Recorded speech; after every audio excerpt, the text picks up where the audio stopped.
Hello, my name is Alan Steele. You said that thought is important, and I'd like to know your feelings on political participation or influencing the thought of those who are involved in politics. Thank you. Yes, I do believe people involved in politics do think.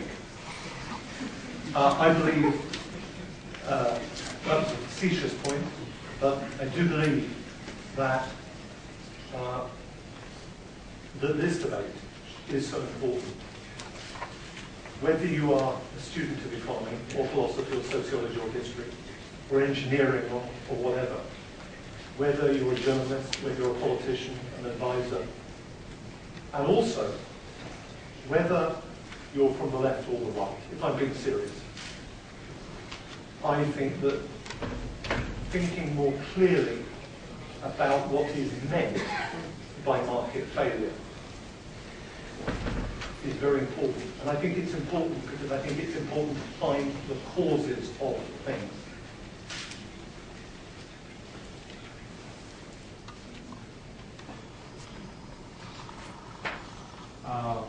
Hello. Good evening. My name is Jan Vicko. I'd like to ask you, Mr. Evans, about a certain Mr. Dennis O'Keefe, who was a philosopher. I hope he is still alive yet, because it was on the London School of Economics, and I met him 20 years ago when he, right after the Velvet Revolution, came to Bratislava in order to have a lecture. Just a personal thing. One. But concerning to that activity, you had not too long here in Bratislava. How could you compare the situation in that time and whether the current situation is something that you are satisfied or you are disappointed? And from point of view of the many political parties, which, as to my opinion, are not engineering, they are not engines of our economy or society, but rather the brakes. Thank you very much. Thank you. Well, I can assure you that Dennis O'Keefe, Dr. Dennis O'Keefe is alive and well. I know that because my wife got her PhD in health economics 3 or 4 years ago, and I believe that Dennis was one of her examiners. And I think he survived. I think he survived my wife's PhD in reading it and examining her. And he as well. And his son is a very good classical liberal. And I saw him. His name is Matthew O'Keefe, only a few weeks ago. And I will certainly give him, Dennis, your kind regards. So tell him my hello occasionally. I will. Don't leave it 20 years next time. Okay, so your question is going back to the time that Dennis was here, and indeed while I was here, that was probably about 1982. Are we satisfied with this point? And then you had a question about which party won. The great challenge back then was to get, well, to take Slovakia from some semblance of a Sovietized and collapsed economy to some semblance of democracy, freedom and free markets. And so far as that goes, so far so good. I think it's been successful. The other challenge, I have to say, was to professionalize political parties here so that the public could have a more transparent and open spectrum of opinions. In a way, a democracy is a type of market for debate and ideas, if I can put it that way. And back then, it wasn't always clear as to what people believed or said. The spectrum that I showed earlier wasn't clear. It is a little bit clearer today, and I think that was hugely important. Back then, I remember thinking to myself that the reforms here would take a long time. And and that many governments would probably be involved. I remember thinking that quite strongly, and so it's turned out. I'm going to mention someone who's in the audience, Boris Krichansky, who was at the time my translator. And Boris, bless him, translated all kinds of policy papers produced by the policy unit in the government. And I saw Boris just a few years ago. We met actually in this hotel.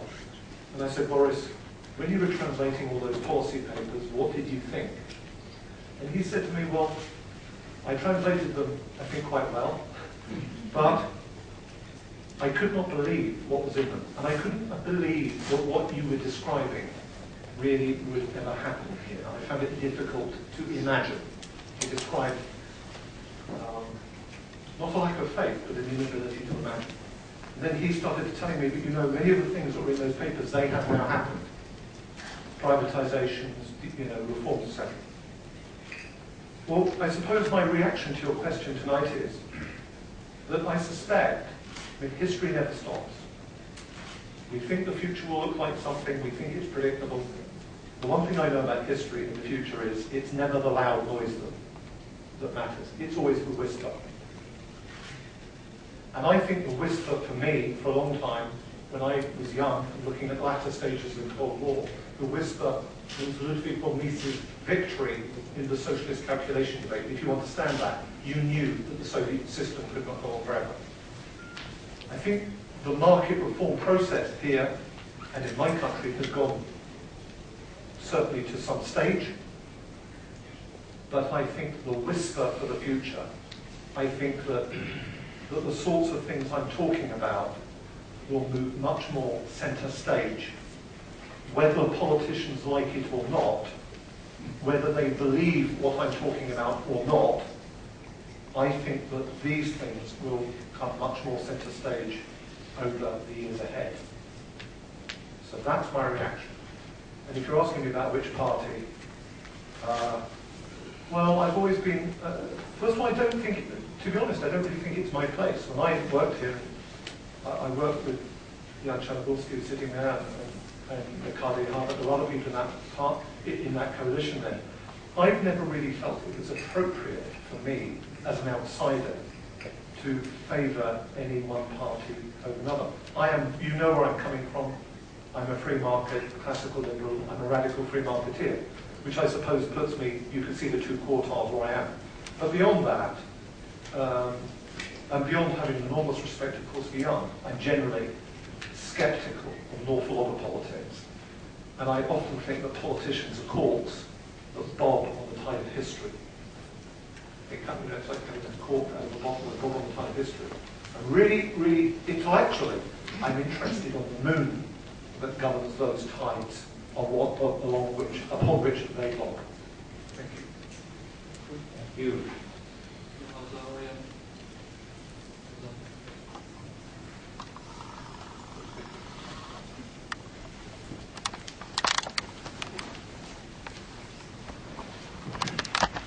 My name is Božgaj, and let's introduce my question. Each society we can split into groups, producers and parasites. And when we look in history, 100 years ago, and we can see that parasites need maybe 10% of GDP for their life or existence. Now, when we look in EU, governments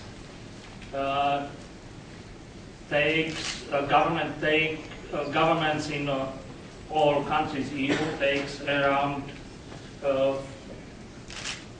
48% of GDP. And of course, we can see this growing up of number of parasites, and on other side, free market doesn't need any parasites. How do you see the future from this point of view? You use moderate language.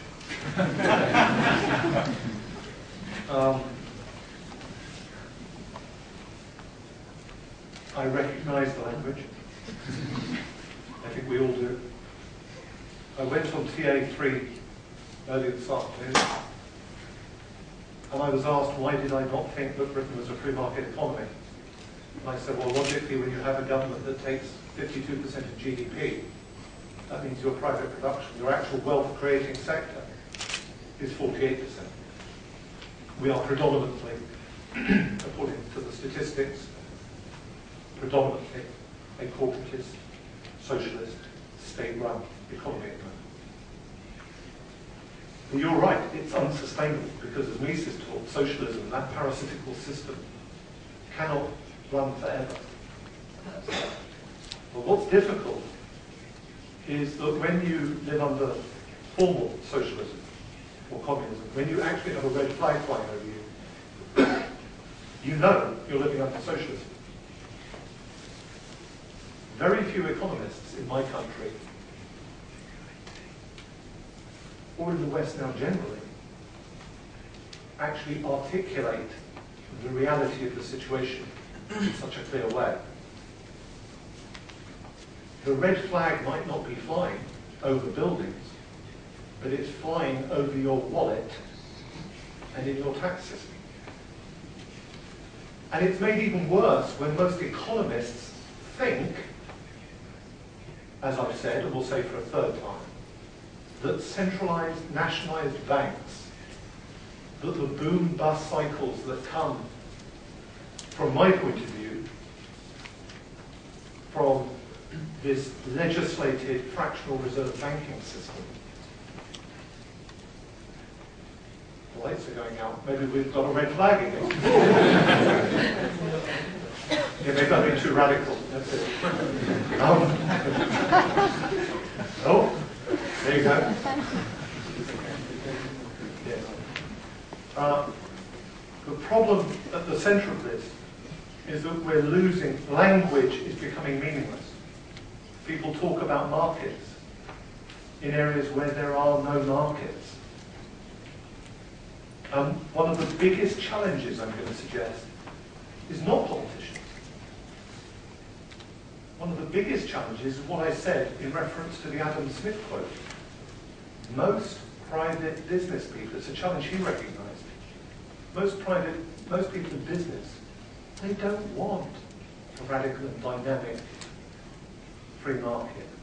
What they really want is to get into bed with government. They want legislative favour. I always laugh at friends on the radical left who really believe that capitalists favour free markets. No. As a former friend of mine who was a very big and wealthy businessman said to me, Tim, well, I'm a free marketeer, I'm a capitalist. Me, I want a government monopoly. And I think that's an enormous challenge. It's to expose what Adam Smith described, the corporatist nature of not only a lot of business, but banking and our so-called financial services sector.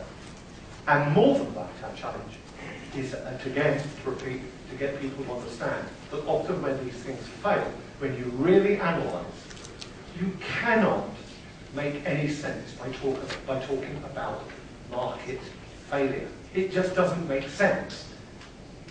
The market hasn't failed because there wasn't any semblance of market there in the first place. If you don't believe me, go and launch your own euro. Boris, wherever you are, Boris, go and launch the Boris Pichansky euro. There you are. You know, or Tom Gray, if you're here, go and launch, you know, the Tom Gray pound. You will not be allowed to do it.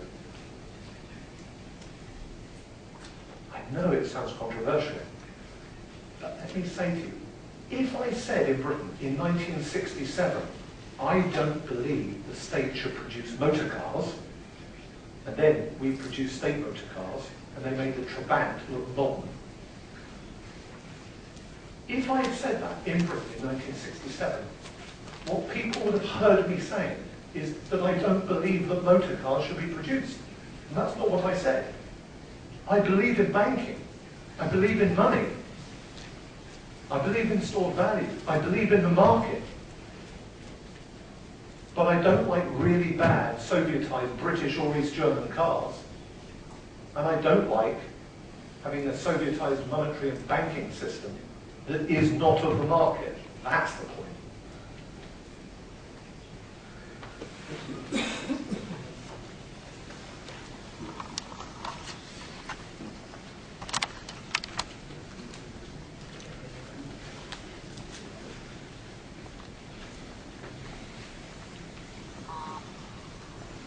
Hi there. Would you please name half a dozen or so graduate level economics departments that you respect and why? The Cater Centre at George Mason University. They're good. I get the impression there are some good people in the economics faculty of Charles University. There aren't many others. There are not many others. But then again, history is often, governed by the wisdom. I don't think there were many people, many opinion formers in the latter stages of the 14th century who were particularly persuaded of the idea that the world was flat, that the world was round. And I'm talking in those historic terms. We're coming from over 150 years of a tradition of big government in banking and money. Longer than that. I don't mind if there are some of you in this room. I honestly don't mind if some of you think I am mad. I honestly don't mind if some of you say I love the system as it is. I love central banks. I love monopoly currencies. I love all the political debate over Slovakia and Greece and the euro and all. That's great. I love that. I don't mind. I just want you to acknowledge, if you believe those things, I want you to acknowledge that you're not discussing phenomena in a marketplace. You are discussing state phenomena, political phenomena. When those things go wrong, don't tell me this is market failure, and don't say the answer is, oh, we need a lot more state intervention. Because to me, it's like Stalin saying, I know, we need an even more planned economy. And I disagree. On moral, ethical, and intellectual grounds, that is the wrong direction. Hi, my name is Alexander Turan, and I have two questions. First, I would like to ask the first one, the easier one, about the healthcare system. You were talking about the healthcare could be basically privatized totally and so on, and I can't imagine now really how it would be possible that someone would be a doctor without any regulations or so on. The schools that you were talking about, the shorter time and so on, so how would that work? That's the first one. And the second one was about our government, which is now thinking and proposing new taxation of dividends, because nowadays we don't have actually any tax on dividends, and they wouldn't like to tax dividends by 19% or anything like that, but they would actually like us to pay the taxes for our social and health insurance companies. And the thing is that it would be actually paid by the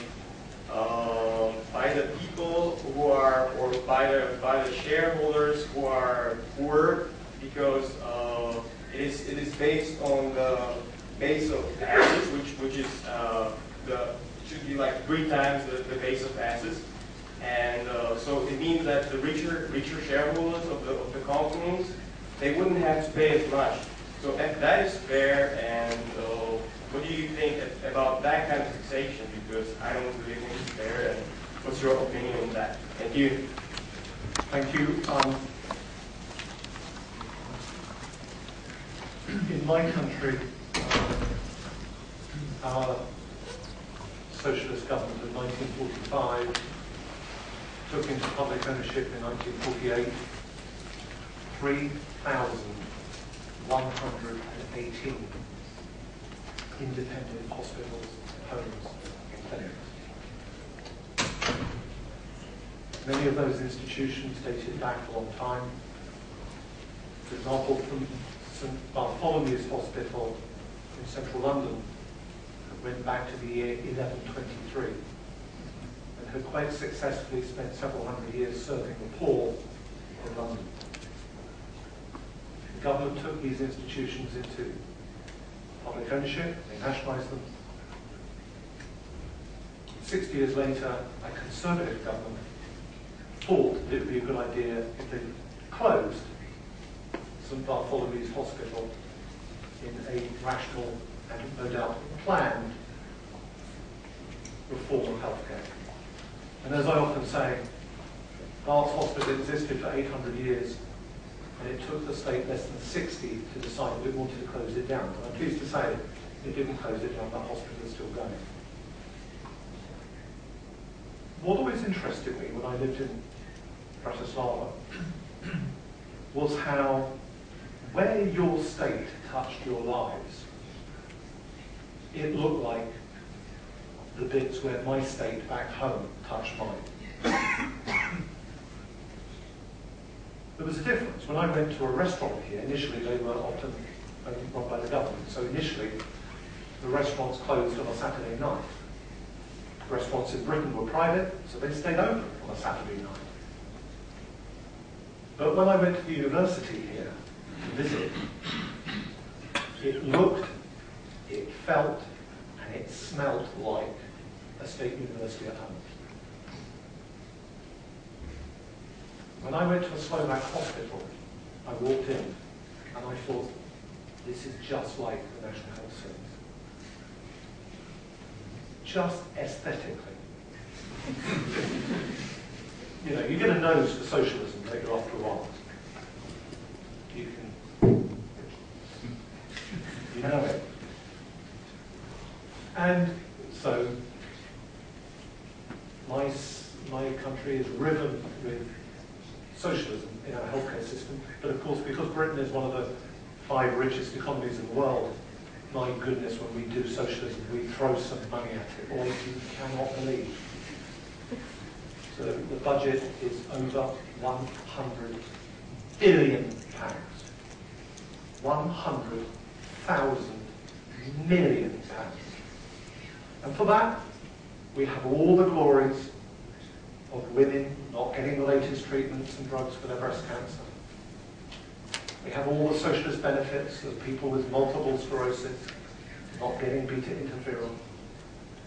We have all the benefits of hundreds of thousands of people, and it's only a small island, on waiting lists. And when we do socialism, we do it so it costs a fortune. And we talk about reforms, and we have a growing independent healthcare sector again, and lots of privatisation of nursing and residential care homes has happened. And there are now more than 220 private hospitals in Britain. And many state-funded patients can go, supported by taxation, to those private hospitals. So there's a bit more of a mixed economy in provision. But still, the system is overlaid with top-down central planning. It is awash with tax funding. It is efficient. And above all, it is murderous. And I cannot imagine how many people have died as a result of it.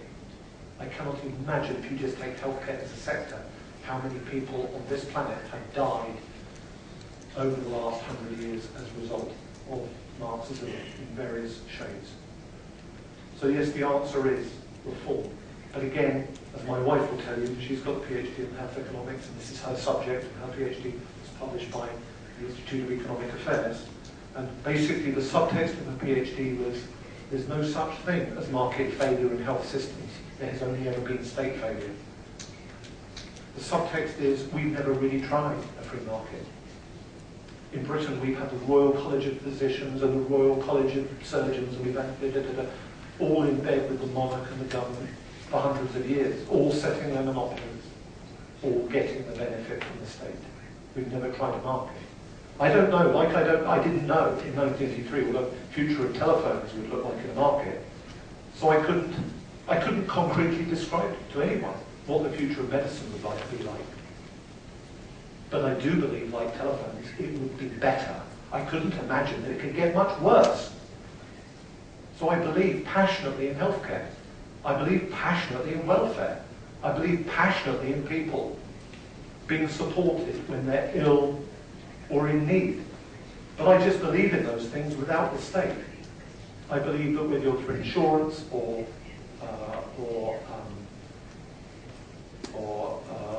health savings accounts as they have in Singapore, or whatever, I believe you could have a better system. And I certainly, to go on to the next point, which is about regulation of doctors.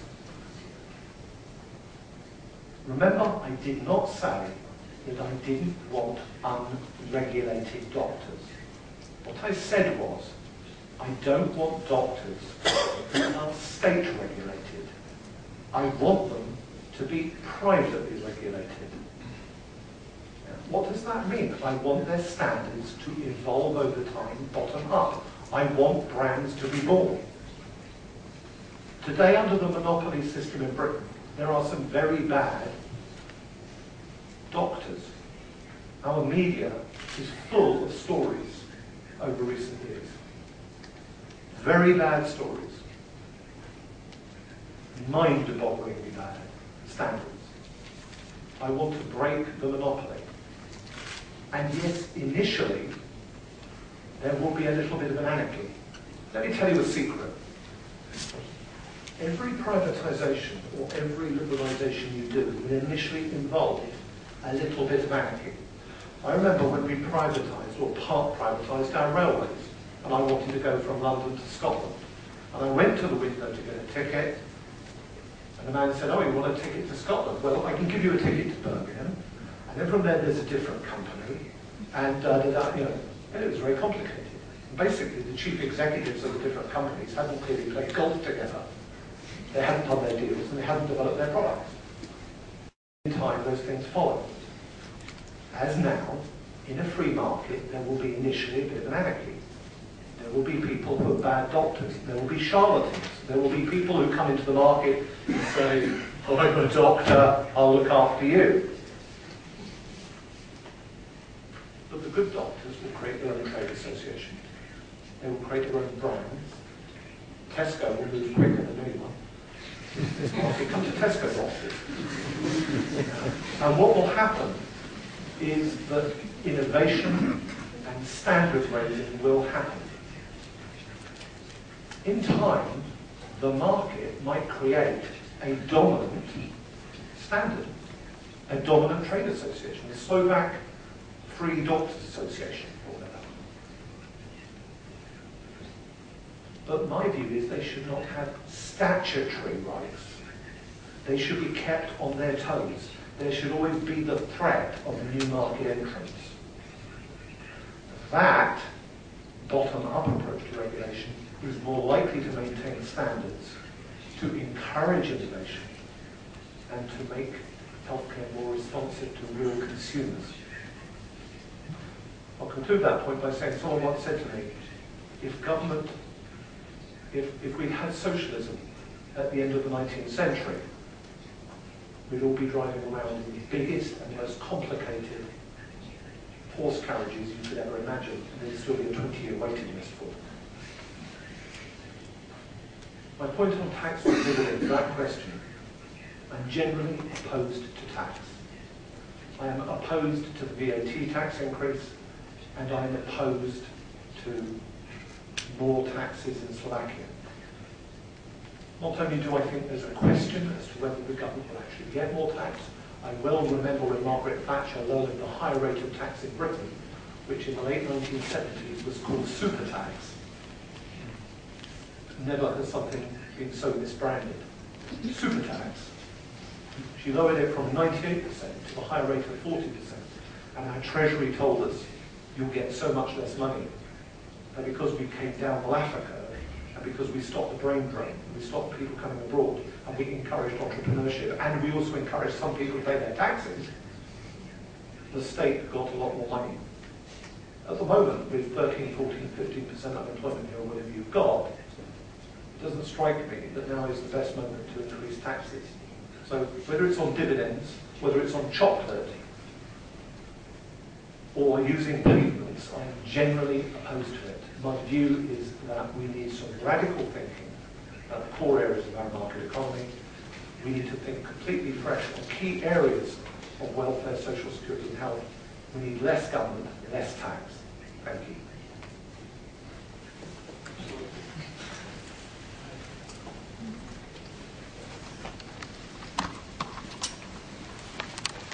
Thanks so much. I got some questions. How is your government doing, according to your opinion? Your new government, of course. Sorry? What? How is your new government doing, according to your opinion? Oh, yes, we have a new government, don't we? Oh, how different it feels from the previous government. Yes, they come and go, don't they? That's the nature of democracy. How are they doing? I'm not sure that I've noticed a great deal of difference in my life or in my house. Taxes seem as high as ever, regulations seem as high. I do notice that the cuts that our government talk about are not actually cuts. They are reductions in the rate of increase of government expenditure. So we're talking about all the 25% cuts. You actually look at them. No, they're not. They're reductions by 20% of planned increases.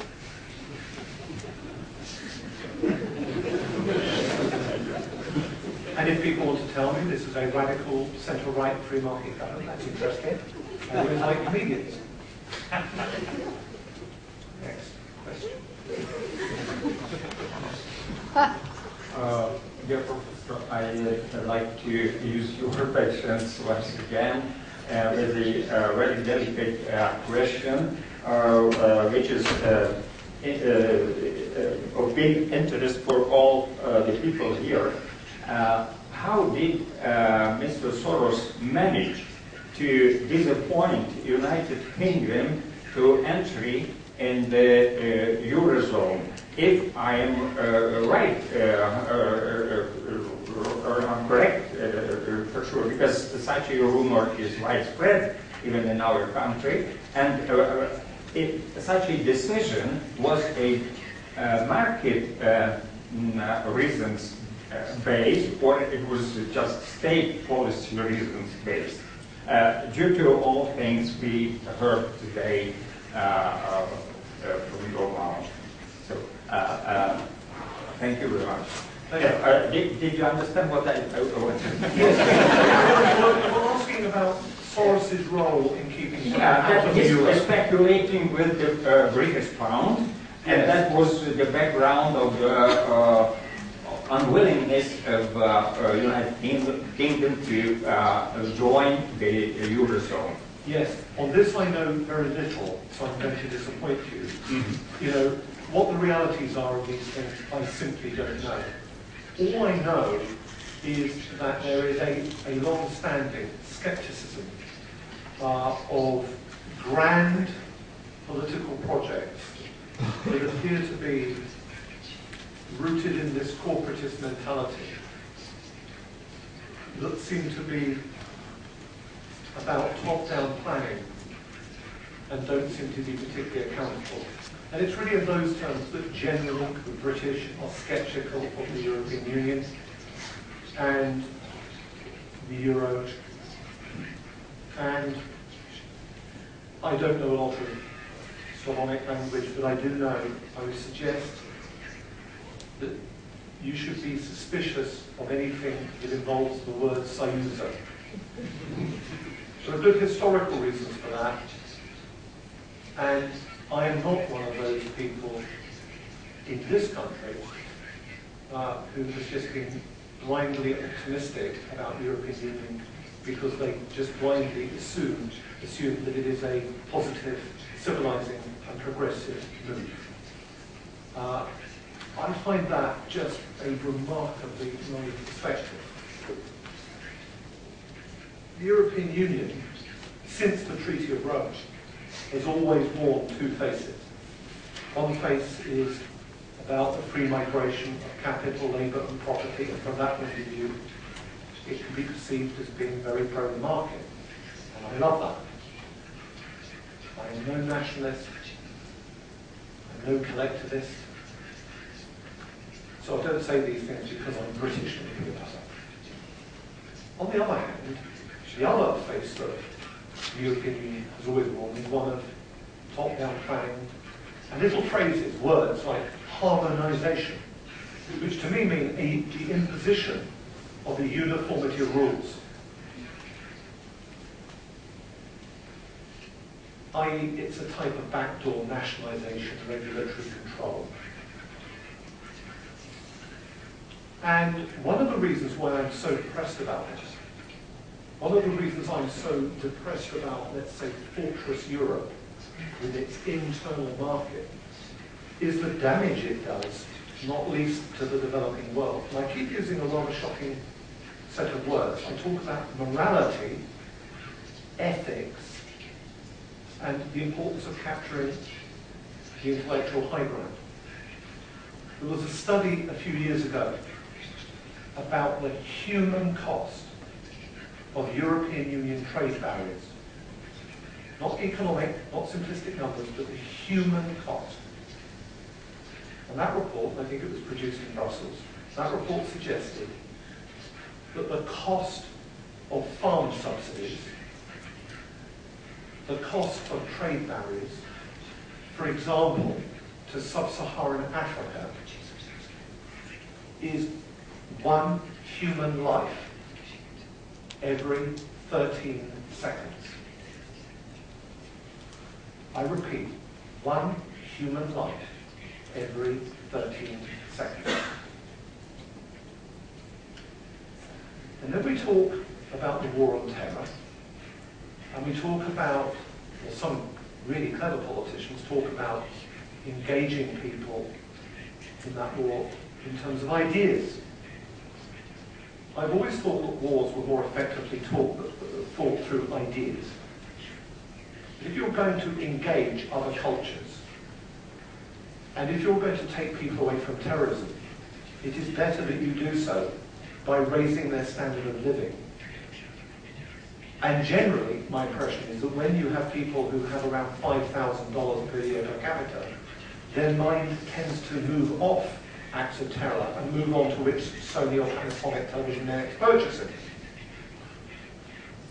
It does seem to me unbelievable that now, in Europe, we carry on by not engaging the world, by not encouraging peace, by not encouraging wealth creation, by not encouraging trade.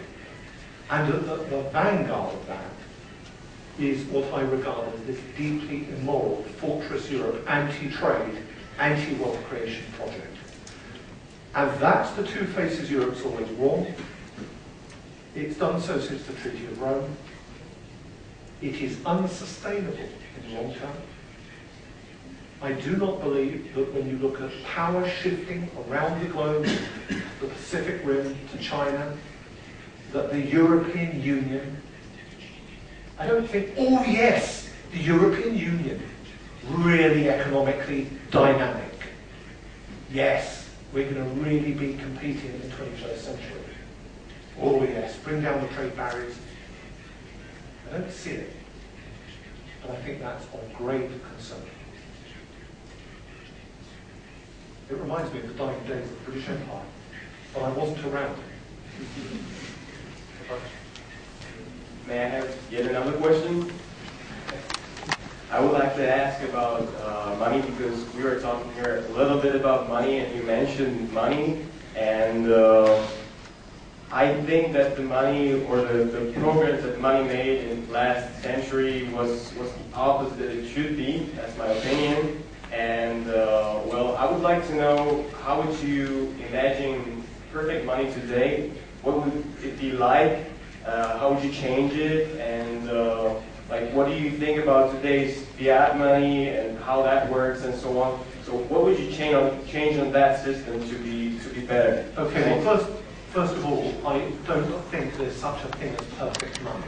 Remember, that's the whole point of my lecture. I don't think there's such a thing as perfect competition, perfect information.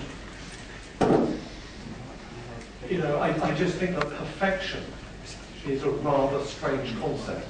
And it gets even weirder when economists think that it's equatable with mathematical models. So I'm not here to describe perfection, apart from my own beauty and radiance. And it goes on from that. You know, let's recast your question. Tim, what would be what would really good money and banking look like? Well, that is a recasting of the question that I faced in the early 1980s. You know, Tim, what would the future of telephones look like? Well, I didn't know about the iPhone. You know, I didn't know about the internet. I didn't know about the changing world of telecommunications. I didn't know what the market would discover. What I did know was that we were more likely to get better things if we got the state out of telecommunications. And so my answer to you is this. I don't know what better money will look like. I don't know what better banking will look like. What I can describe to you, or what I can suggest to you, is that money and banking will be a lot better when we don't have at the center of these systems nationalized monopoly fiat currencies, central banks, inflation targeting, and a million other interventions. What will it look like? No idea. Will it be as interesting and as dynamic and as wonderful as the internet, your mobile phone, da-da-da? Probably. What I do know is that just as telephones used to be really bad, when I was a child growing up in Britain, my dad ordered from the state company a telephone. You know, he wanted a white telephone, a black one arrived, and it arrived 3 months late. Yeah? What I do know is that the current system we have, this creation of these centralized nationalized banking systems, the creation of the Fed in America, fractional reserve banking, all this type of thing, this makes things bad because it creates massive boom-bust cycles. And that really damages people. It also allows for deficit financing, and inflation is a hidden fact. So the moral hazards and the adverse consequences of having this kind of statist infrastructural architecture underpinning banks, money, financial services is bad. Take away the badness, remove the state, and things will get better. What will they look like? I don't know. Let's go and discover that.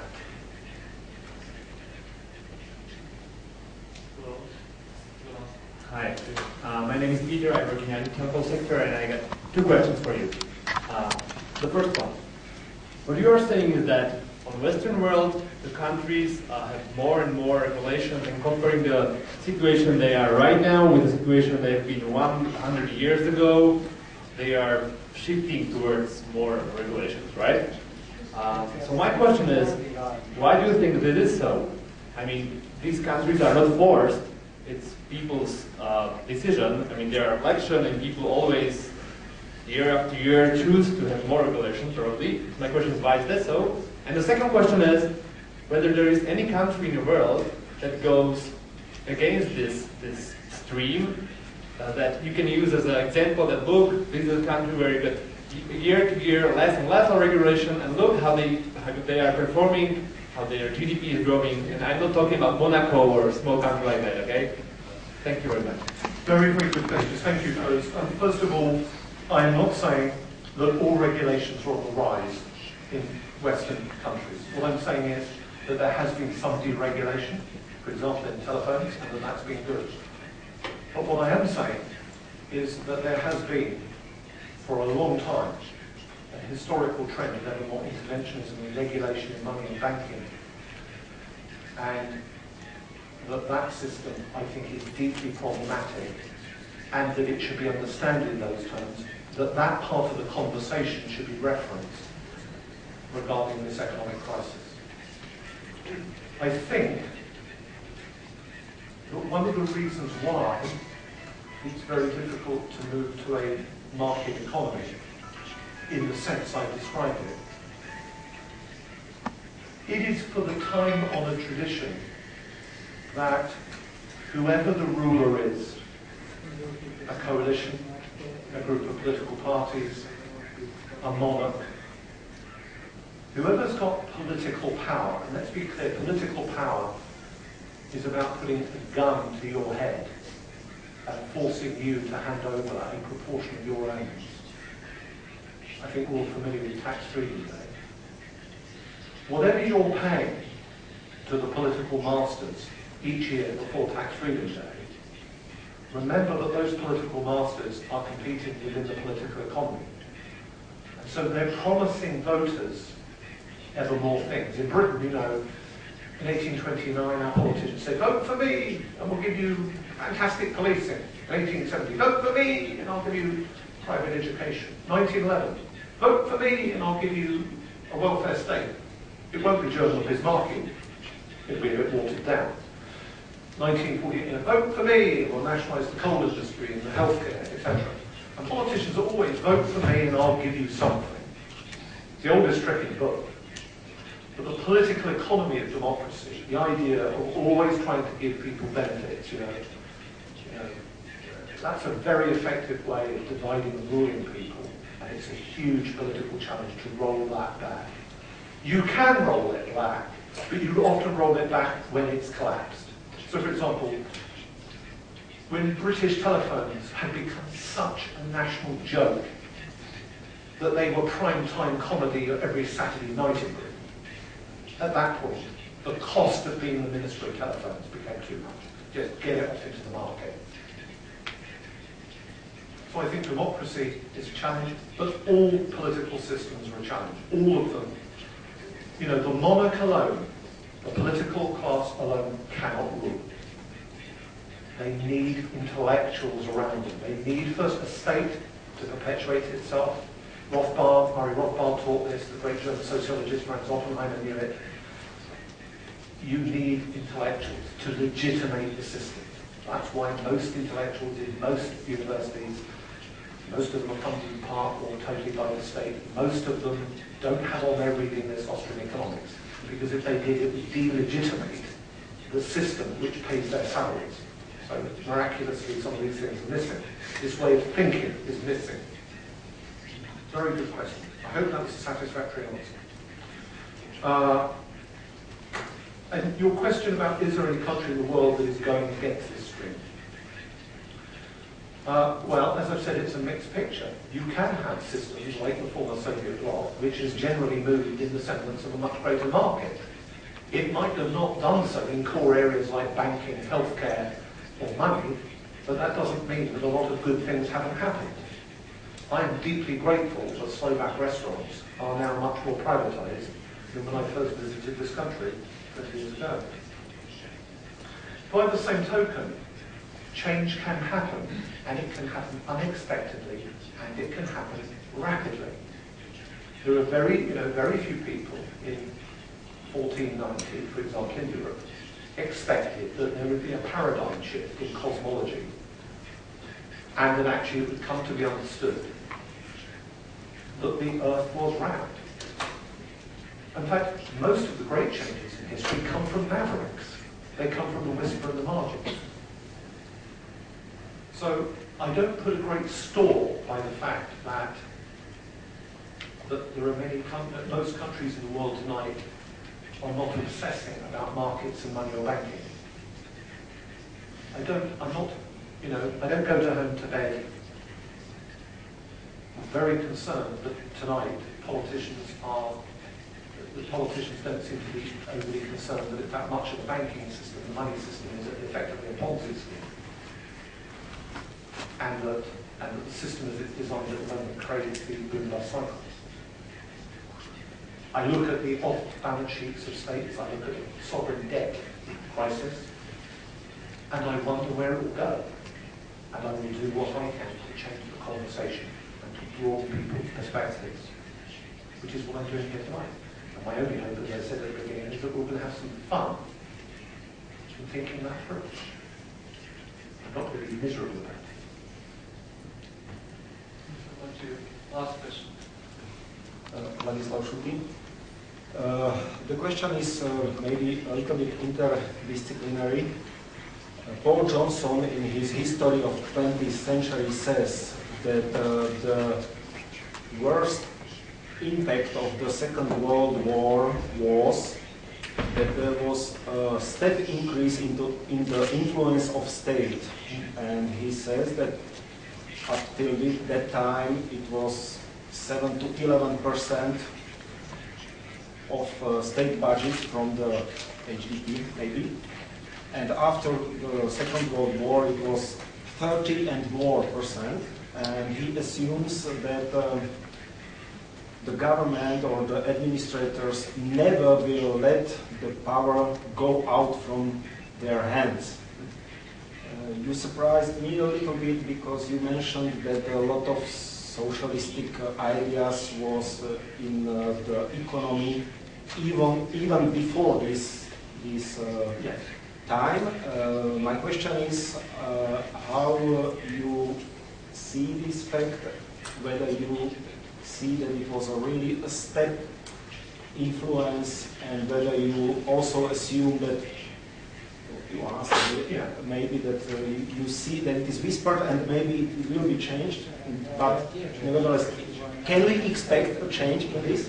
Well, the first thing is... in contradiction to Paul Johnson. It's a good question, and someone else I would recommend that you read, going back before the First World War and the Second World War for a moment. If you can, get hold of a book called End the Fed by the former US presidential candidate Ron Paul, because he talks about the coalition of interests for advancing central banking prior to the First World War, and it's a great read. What you say is very interesting because, of course, war is the health of the state, not just in military terms, but in regulatory terms. The war on terror, the war on drugs, the war on war. I mean, these are the paradigms under which state power, the tentacles of statism increase and grow and thrive. And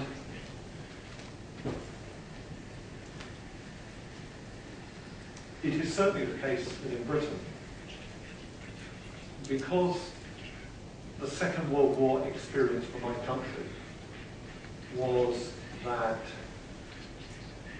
somehow state planning helped to win the war. The great mobilization of men, machinery, and central planning. What we had was a generation that kind of accepted many of the basic socialist ideas, even though they didn't necessarily think of themselves as being socialists. They just believed in central planning. Even if they voted conservative or thought they were kind of free market or right wing, they still almost seemed to be blind to the extent to which they believed in planning. And you can see this trend. We had a conservative politician called Harold Macmillan who wrote a book in 1938 called The Middle Way.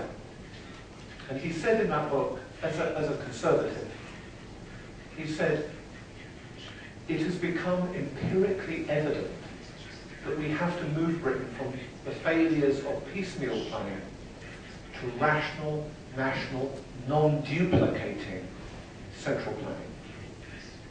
We went through the war. The war gave many people the experience that somehow central planning had helped win that war. Harold Macmillan, the conservative, for a time was housing minister, and he built 300,000 council houses a year. That's a Petržalka and another 50,000 a year. I repeat, when Britain does socialism, it does it on a spectacular scale. And it's only when all that collapsed, devaluation of the pound in the mid-1960s, strikes, IMF loans, politicians having made promises that our economy, politicians issued political checks that our economy could no longer cash. And suddenly, decades later, it all came to a halt. And that's the backdrop to Margaret Thatcher. It is unsustainable to have a Britain where the state takes 52% of GDP. It is unsustainable for my government to owe, as it will do in a few years' time, if you take the current projections, £1.4 trillion. If you look at, in America, Medicare, Medicaid, S-chip, that's their state healthcare systems. Let me ask you a question. You think America is a great free market country? Who has a bigger budget in expenditure from a government point of view? The Pentagon and the US military, or forget the private sector, or the American state healthcare systems, Medicare, Medicaid, and S-chip for children? It's not the Pentagon. Forget Obama, this is before Obama. The off-balance sheet liability of these states, promises for the future, mind-boggling. What do politicians tend to do? They deficit finance, they quantitative ease. I love that phrase, quantitative easing. They cause inflation. Why? Because inflation undermines debt. It's a hidden tax. The British government at the moment have 4 or 5% inflation probably. That's great for them, because it means over the last 10 years, next 10 years, they get rid of 50% of the debt just for inflation. Who suffers? Not younger people. They've got their careers and lives ahead of them. Not asset owners. People who are old, who are poor, people at the bottom of the food chain, who have their... It's very cruel. This is the immorality of these systems. And I just think they should be debated and brought out into the open.